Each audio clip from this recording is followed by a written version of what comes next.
Hello, Dr. Mark Agresti. I want to talk to you about Anka. She comes into my office.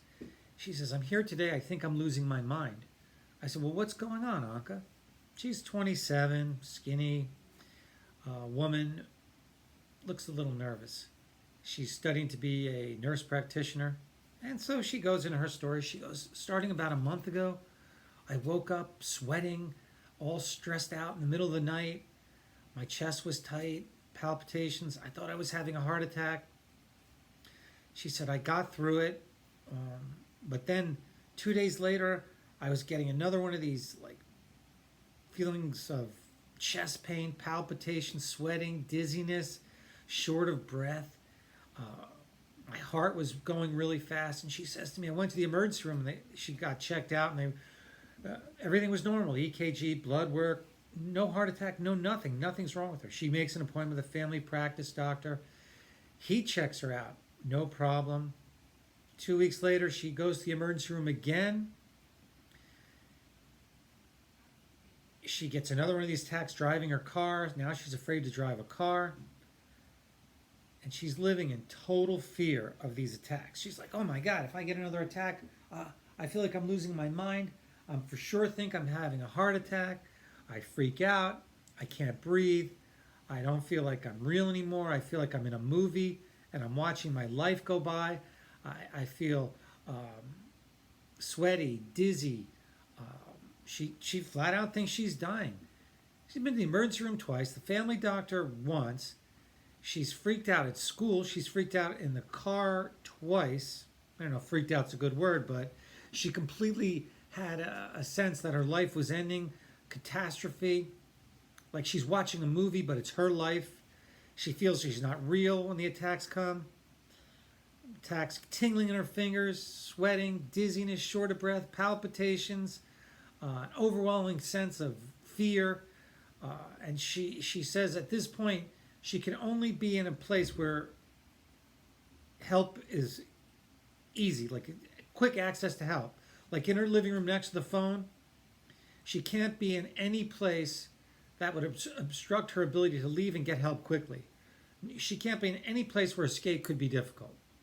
So her life's becoming a mess. She's having trouble going to nursing school. She's studying to be a nurse practitioner. She's afraid to be in class because she's afraid she might have an attack and can't get help. Her roommates try and talk her down. She keeps wanting to go back to the emergency room. They say, don't go back to the emergency room. There's nothing wrong with you. And they're the ones who said, listen, you have to go see a psychiatrist. You've got to see someone. She comes in, the first thing she says, I'm losing my mind. I don't know what's going on. I keep getting these sudden feelings of chest pain, feeling I'm dying, dizzy, sweaty, tingling fingers, feelings of not being real, short of breath, stomach cramping, just overall sense of anxiety.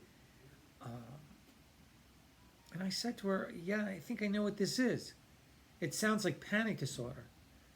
And the big component of it is, do you live in fear of these attacks? Because it's a huge part of the illness. She goes, absolutely. I'm in total fear of the attacks. And I said, a lot of people are so afraid of the attacks that they're afraid to leave their house because they're afraid they won't be able to get help, or they need to be in a safe place all the time where they can just immediately call for help or get help, or they cannot be restrained in movement in any way, like in a grocery store or in a theater or on an airplane. They need to have access to help quickly in their mind. She said, that's the way I am. I'm now afraid to leave my house. I sit in my living room with the phone next to me, almost waiting for an attack. And I said, that's agoraphobia, fear of leaving your house. Panic disorder with agoraphobia. She goes, is my life ruined? Will this ever get fixed? And she's pale as a ghost in front of me. And I said, this will get fixed. It's not the end of the world. I said, yeah, maybe this is grandiose, but I haven't had one panic disorder patient not treated. Everyone gets easily treated, I said to her. I said, listen, we'll put you on some sertraline, which brand name is Zoloft. I've had some people where that doesn't work. I give them Effexor. And I do a little cognitive behavioral therapy. Within about a month, over 90% of people are treated. It's probably more than 90%. By 2 months, virtually, I haven't had anyone in 30 years of practice not being treated for panic disorder. It's easy to treat. I got her better. She's going, oh, I don't want to take medicine. It's addicting. No, the sertraline is not addicting. The Zoloft's not addicting. The Effexor's not addicting. Some people in the emergency room give people Xanax, which is addicting. Xanax, Ativan, Klonopin. Those type drugs are addicting. They're benzodiazepines. I don't use them. They can work in the short term, but long term, they develop tolerance. They don't work as well. They cause memory problems. They interact with alcohol. I don't like using them. Anyway, I treated her. She got better. The attacks went away. And I educated her. It's a false alarm going off in your system. The belief it's a false alarm, the suffocation alarm. It's as if you're suffocating when you're not. So picture the alarm you would have if you can't breathe. Well, that's going off in people with panic disorder, but they can breathe. It's a false alarm. You educate the patient. Hey, although you're freaking out, your body's sending you a false alarm message. So I educate her on this. And she was able to gain the insight that it was a false alarm, not to get that secondary anxiety, not to go into a total panic mode when the attack occurs. When your body's giving you a false alarm, that's one thing. But if psychologically you escalate and the anxiety gets way out of control, secondary anxiety from the panic attack itself, that makes it worse. So I told her that you can control. The elective volitional component is your reaction to the panic attack. Don't get overwhelmed. Don't exacerbate the anxiety by catastrophizing it. Realize it's a false alarm. Stay calm. It will pass. They last about 15 minutes. They usually wake people from sleep. They happen, and wherever they do happen, then you're afraid of that happening again. So you won't do it. You think it's causative. Like if you're in a car, in a shopping center, in a theater, then you won't go to those places because you think they caused the panic attack. It's just a coincidence in time.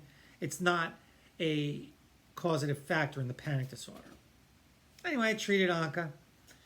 Within 2 weeks of being on the medicine, they settled down. By a month time, the panic attack settled down. Usually with Zoloft is my favorite one. I can use Effexor. I've used Paxil. I've used Prozac. They work. They work great. Older drugs like nortriptyline, amitriptyline, diazepamine, nipamine work fine too, but they have more side effects. So I'd like the Zoloft, the Paxil, the Prozac, and the Effexor seem to work great. And complete remission of symptoms. You work with the patients to restore their thinking so that they don't live in fear of the attacks, knowing that now the attacks will not occur. It's a false alarm. Don't overreact to it. They go on their way. This is an important video for people with panic disorder. Don't panic. It's easy to fix, and I'll take care of it. Just come in my office. The whole thing takes about 2-3 visits, and you're done.